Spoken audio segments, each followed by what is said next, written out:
So early implant placement can be indicated whether the soft tissue phenotype is thin or thick. If it's thin, it spontaneously thickens. If it's thick, it stays thick. If we have damage to the facial bone, if the facial bone is thin or thick, it also doesn't matter with an early implant placement approach.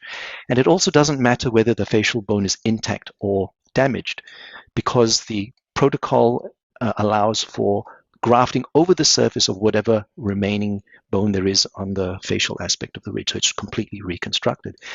And therefore, the early implant placement approach has a broad case selection criteria, which means that if you're trying to select the right case for the right time frame, you almost cannot get it wrong if you adopt an early implant placement approach, because it works with all the different clinical criteria that I've mentioned to you.